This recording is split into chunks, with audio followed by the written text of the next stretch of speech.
This past Sunday, we studied Genesis 19, and while we covered a whole lot of material in a very short amount of time, I wanted to revisit just a couple of those verses for just a little while on Beyond the Notes this week.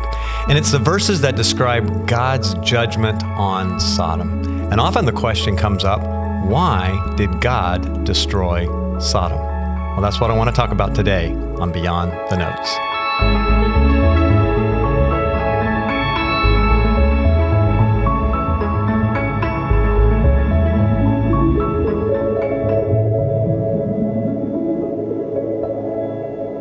In our study of Genesis 19, we mostly focused on Lot and how we can find ourselves following in his pattern a lot more than we would like to.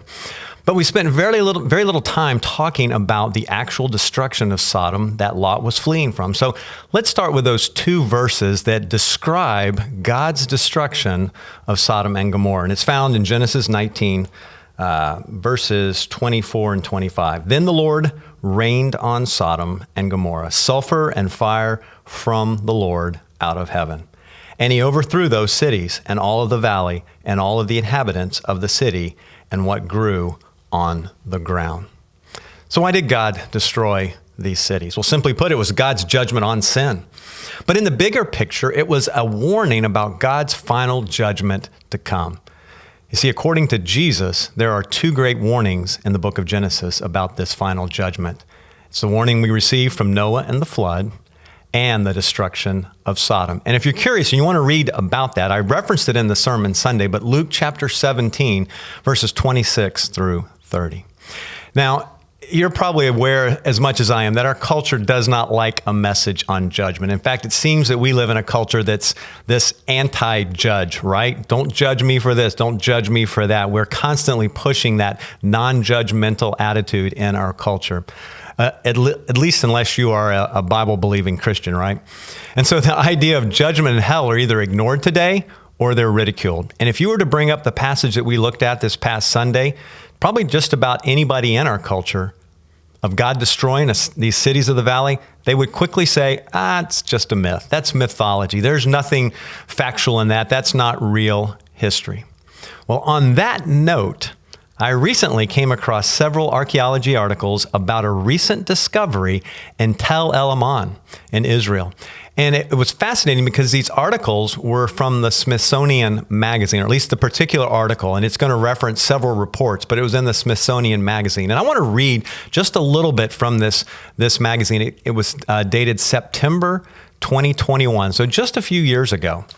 And here's what it says. The destruction of Tel El Haman, a Bronze Age city in the Jordan Valley, by an exploding comet or meteor may have inspired the biblical story of Sodom and Gomorrah, a new study suggests. So that's kind of like the leading line of the article. At the time of the disaster, around 1650 BC, Tel El Haman was the largest of three major cities in the valley. That's the Jordan Valley they're referring to.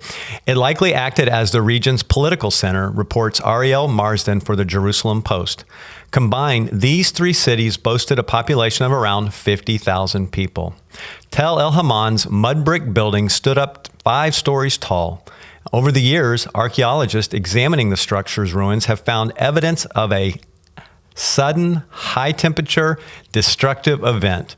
For instance, pottery pieces that were melted on the outside but untouched on the inside. The new paper, published in the journal entitled Nature Scientific Reports, examined possible courses of devastation based on the archaeological record. The researchers concluded that warfare, a fire, a volcanic eruption, or an earthquake were unlikely culprits, as these events couldn't have produced heat intense enough to cause the melting recorded at the scene. This is all very interesting, isn't it?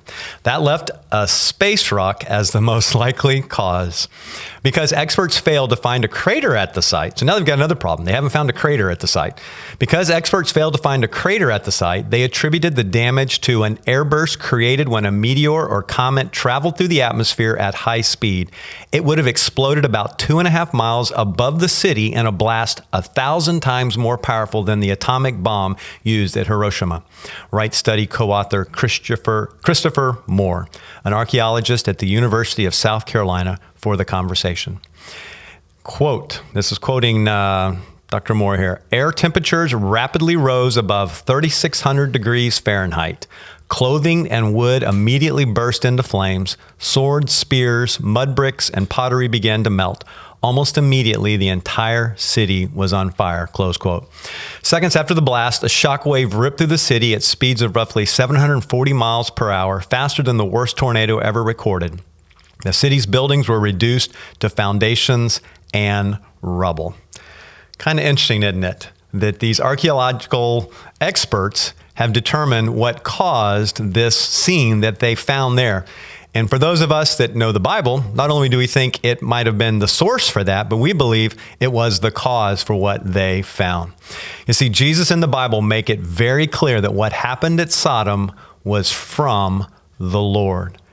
God was the source of what happened at Sodom and Gomorrah. It was not a freak act of nature. I'm not saying God couldn't have used some of these things, including even a meteor or a space rock. But make no mistake, God was the source of this destruction. And not only was he the source, but I want to also bring up this point, that it was a sure thing that this was going to happen. God had foretold what he was going to do. Abraham had been told what was coming. And I think that's important that we understand that when God says he's going to judge, it's a sure thing. It happened in the time of Noah. It happened in the time of Abraham. He said the same thing about the flood that he said about Sodom and Gomorrah. And God has also revealed to us through his word that there will be another judgment to come. And this time it won't be leaving the city that will save you. Getting on a big boat won't save you. The only means of being saved from God's coming judgment of sin on sin is Jesus Christ. It's not an ark this time, but the cross that brings salvation. Now, we don't like to talk about judgment, but we should, because God is the source of that judgment, and it's a sure thing. It's coming. So back to my original question. Why did God destroy Sodom? Well, he did it to judge man's sinfulness and to give us an example of his coming judgment for all mankind.